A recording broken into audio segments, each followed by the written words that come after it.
Espero que se encuentren bien y llenos de ganas de aprender en esta nueva semana. En esta ocasión vamos a repasar un tema que vamos a estar retomando a lo largo de la carrera, que son las encuestas de opinión. En este caso vamos a tomar el tema para sacar datos y poder determinar el precio de un producto en base a una encuesta.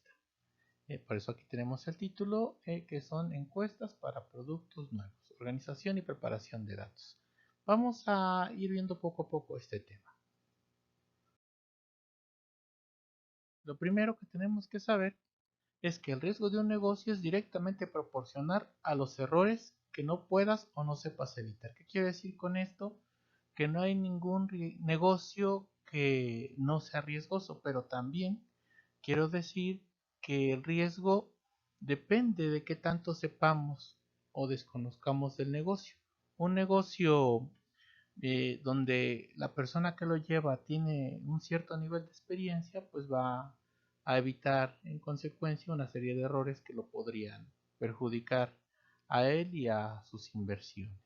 En este caso, bueno, si no tuviéramos esa experiencia que se paga con años y años de práctica, lo que debemos hacer pues, es recurrir a ciertas técnicas y métodos, como en este caso son las encuestas de opinión, para saber qué es lo que quiere el público y en función de eso, pues trabajar y evitar cometer errores las más de las veces muy costosos.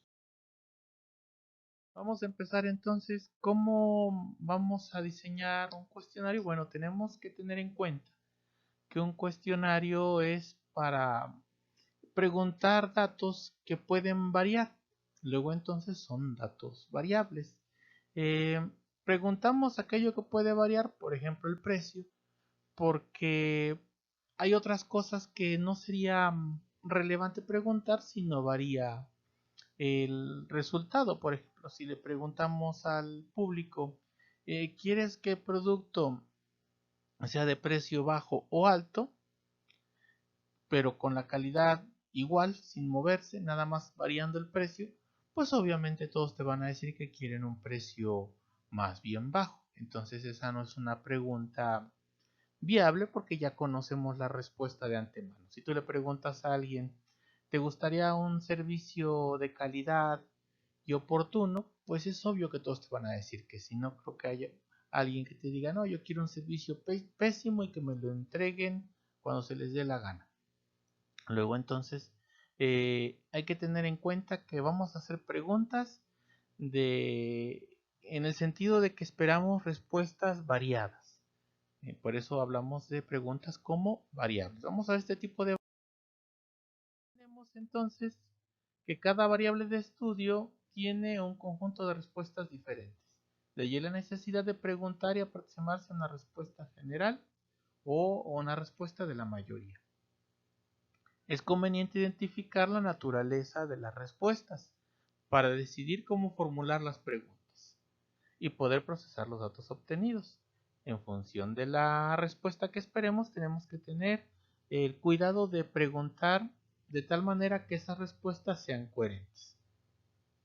Dependiendo de la naturaleza de los datos, será lo que podamos hacer con ellos y cómo podremos interpretarlos. En este caso tenemos datos numéricos o cuantitativos y datos de opinión o cualitativos. Lo vamos a ver más adelante. Los datos bien procesados e interpretados se convierten en información valiosa para la empresa.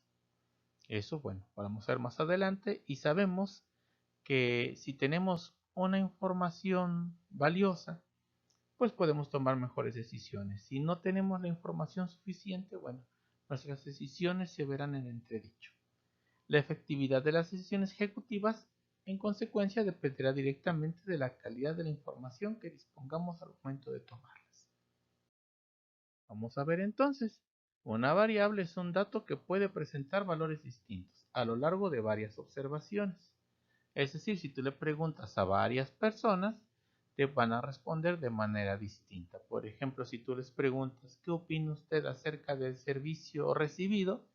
Algunas te dirán que fue muy bueno, otras que regular, otras que fue malo. Entonces, bueno, hay una serie de apreciaciones distintas. Tenemos entonces variables de tipo cualitativo que se enfocan en apreciaciones subjetivas o de opinión, por lo que no se pueden medir, pero sí agrupar.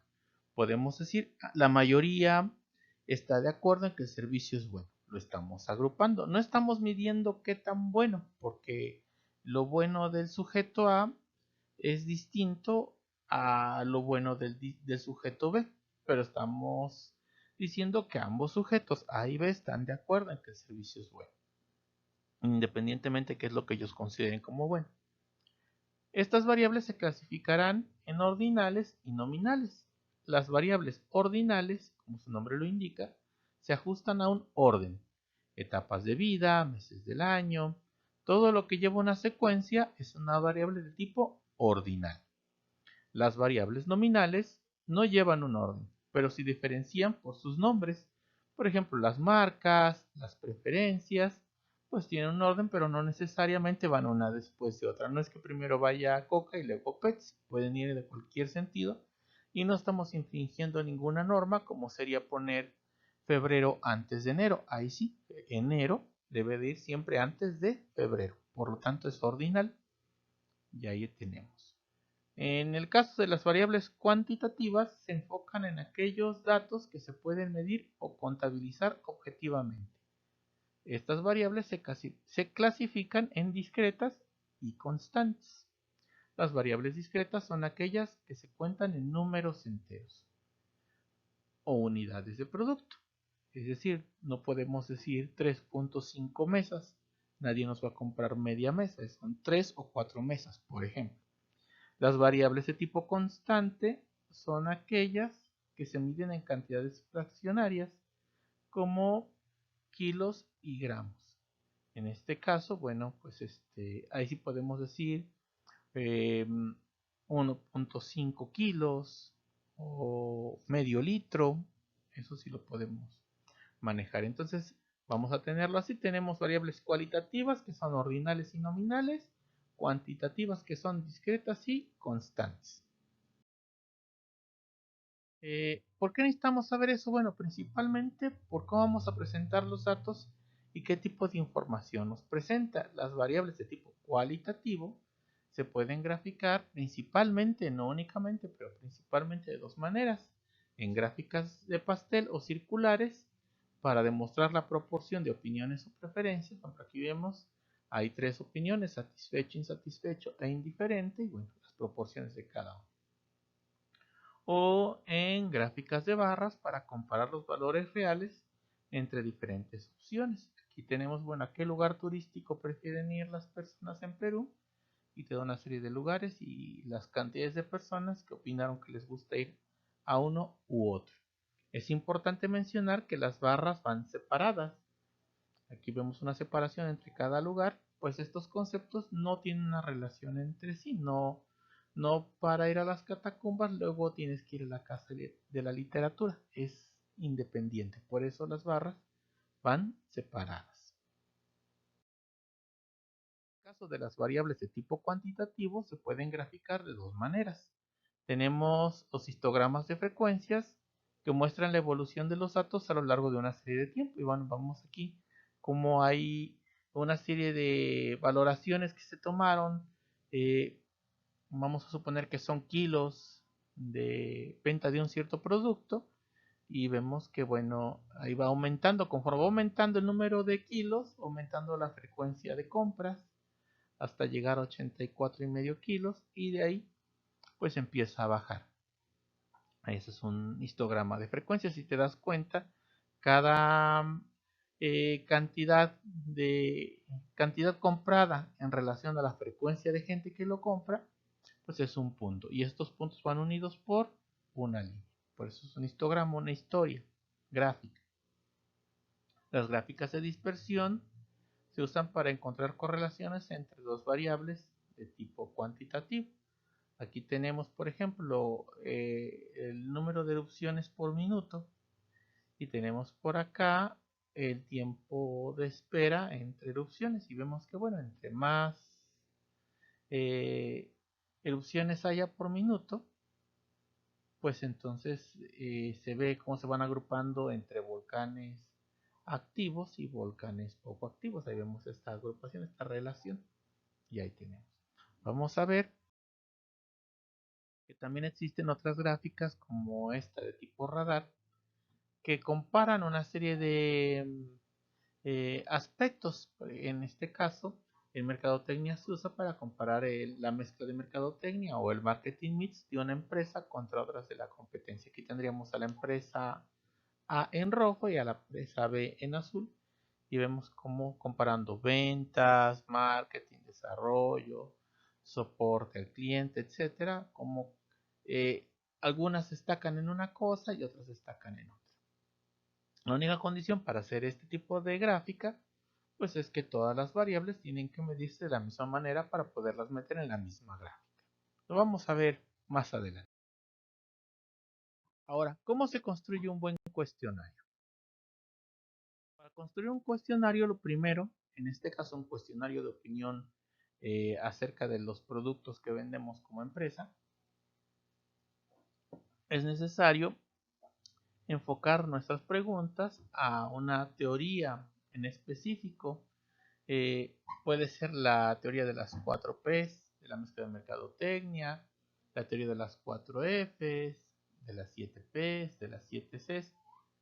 La idea es de que tienes que pegarte a alguna de ellas, pues de esa forma podrías tú revisar de una manera más clara que no te estás brincando ni una de las variaciones. Pero en este caso, si nos vamos a las 4 P's, tendríamos que hacer preguntas acerca del producto, acerca del precio, de la promoción y de la plaza.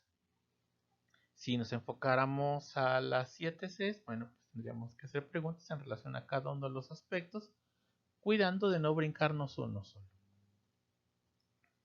Eso nos va a servir para tener claro que nuestro estudio es completo.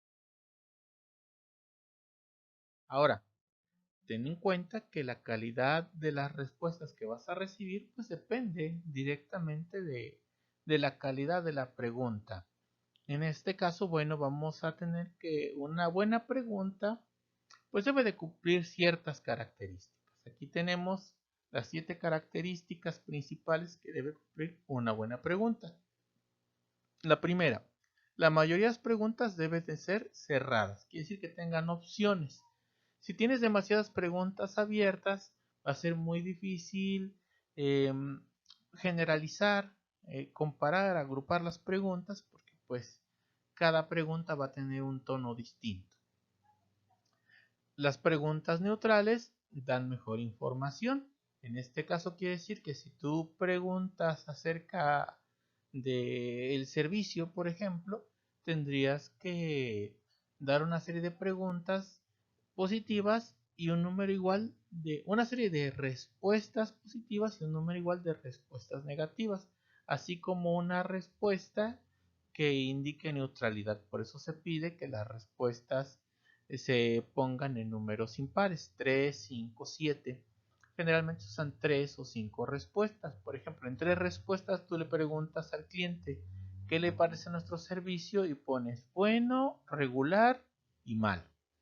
Si te das cuenta, el regular es el punto intermedio, el punto neutral, y ambos lados del regular pues hay tanto una respuesta que dice que el servicio es bueno, una respuesta positiva, y una respuesta negativa donde se dice que el servicio es malo. En este caso estamos jurando la neutralidad. Una manera incorrecta sería preguntarle, bueno, darle opciones en esta misma pregunta de ¿qué opinas acerca del servicio? ¿Es excelente, bueno o muy bueno? En este caso no hay neutralidad, porque no importa la opción que escoja el cliente, pues está dándote una respuesta a favor.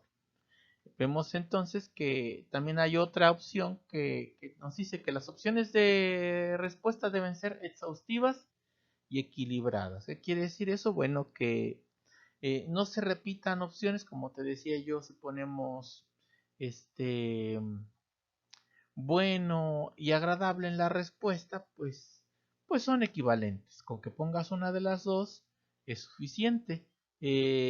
Y que tiene que haber una exhaustividad, es decir, todo el espectro de opiniones que pudiera tener la respuesta debe de estar y que cuidando que justamente haya un equilibrio entre lo bueno y lo malo. Es mejor si las opciones de la respuesta son mutuamente excluyentes, es decir, no ser repetitivo en estas respuestas, no hacer preguntas compuestas, no preguntar el servicio de nuestra empresa te parece adecuado y a buen precio. Ahí ya es una pregunta compuesta. Una pregunta sería ¿te parece adecuado? Y otra pregunta sería ¿te parece el precio correcto? De lo contrario, si te dijera sí o no con una pregunta compuesta, no sabes realmente a qué te está diciendo que sí, si a la primera opción, a la segunda o a ambas, y nos daría información falseada. Otra recomendación es que no repitas temas en las preguntas. En este caso es descortés y aburrido para nuestro cliente que le preguntes lo mismo 2 o 3 veces.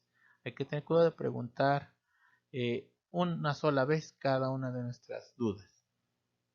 Y haz una prueba preliminar y ajusta de ser necesario. Este cuestionario que vamos a hacer es importante que lo hagas y se lo presentes a algún amigo, algún conocido, algún cliente con el que tengas confianza y te des su opinión si el cuestionario es entendible, si le parece pertinente, si encuentra correcciones y en función de eso, bueno, hacer las correcciones debidas y volverlo a presentar. Aquí un regreso al tema que vimos en la gráfica de radar. Si tu intención es comparar un conjunto de preguntas, ten cuidado de que todas tengan el mismo tipo de respuestas. Si tienen el mismo tipo de respuestas, son comparables. Si no lo tienen, va a ser difícil que podamos hacer esa comparación sin caer en errores. Lo vamos a ver ya en un ejercicio práctico más adelante. Aquí tenemos entonces las respuestas, ya que ya estamos en el tema de las respuestas, vamos a ver según su naturaleza cómo son estos tipos de respuestas. Hay respuestas del tipo dicotómico. ¿Qué quiere decir esto? Que son respuestas que te dan un sí y un no. Tú preguntas algo y las respuestas posibles son sí o no. Son buenas para aclarar algunos puntos, pero en algunos casos que tú quieres tener un espectro más amplio de respuestas, pues es mejor una escala semántica, como poníamos el ejemplo, ¿qué opinas del servicio? ¿Es bueno? ¿Es regular? ¿Es malo? Y ya es una escala de palabras, por eso es semántica, bueno, regular, malo, excelente, bueno, regular, malo, pésimo. Es una escala que tiene que ir en un orden. Hay también respuestas de tipo radio. Se les puso de tipo radio porque es como si sintonizaras una estación de radio. Tú sabes que no puedes sintonizar dos estaciones de radio a la vez porque no se entendería nada. Estás obligado a sintonizar una estación cada vez. En este caso, una respuesta de tipo radio te obliga a escoger una opción en cada ocasión. Tenemos por el contrario las respuestas de opción múltiple, que en este caso tú puedes escoger más de una opción al momento de que te hacen la pregunta. Tenemos también respuestas de tipo de escala gráfica, donde se ponen una serie de caritas para, en este caso, eh, que la persona no sepa leer. Vamos a suponer que estamos haciendo una encuesta a niños de kinder para darles un cierto servicio y tú les preguntas ¿cómo te sientes cuando hicimos esta actividad? Y le presentas una serie de caritas, desde la carita donde se ve que el rostro está contento, pasando por varias opciones hasta una cara donde se ve el rostro triste o enojado. Y el niño te escogerá la cara que pues, le parezca más cercana a su sentir. La escala numérica también es una manera cuando tú preguntas ¿qué tan de acuerdo estás con esta afirmación? Del 1 al 5, siendo 1 muy poco y 5 totalmente. Y ellos escogen un número en esa escala numérica. O, como te decía, la respuesta abierta, que nos puede aportar información nueva y valiosa, pero hay que tener cuidado de no abusar de este tipo de respuestas. Okay. A ver, ya casi terminamos. Tenemos entonces una pregunta aquí para poder ir aterrizando lo que ya vimos. ¿Qué tipo de diseño de pregunta es el mejor para saber el precio de un producto? Yo te diría más bien el tipo de diseño de la respuesta. Nos preguntamos qué precio pagaría por el producto X y cómo deberíamos de poner esa respuesta. Generalmente, y es un error común en, en las encuestas, que se pregunte qué precio pagaría usted y se le den opciones de 5 a 10 pesos, de 11 a 15, de 16 a 20, por ejemplo. Y la persona tiene que escoger una de esas opciones. Sin embargo, eh, ten en cuenta que si le preguntáramos de esa manera, si le diéramos opciones o más directamente 5, 10 o 15 pesos, honestamente, si a ti te preguntaran cuánto pagarías por un producto y te dan 3 opciones, ¿cuál escogerías? Lo más obvio es que escogieras casi siempre el precio más barato. Luego entonces estaríamos ahí dañando nuestro propio estudio al poner un precio demasiado bajo. O por el contrario, puede ser que la persona ponga ese precio, pero aún así no esté dispuesto a pagarlo. Y entonces estamos ahí en una situación que vamos a vender un producto a un precio alto, asumiendo que nos van a pagar dicho precio cuando en realidad no es así. Entonces, bueno, ¿cómo se debería de hacer? Vamos a hacer ciertas consideraciones.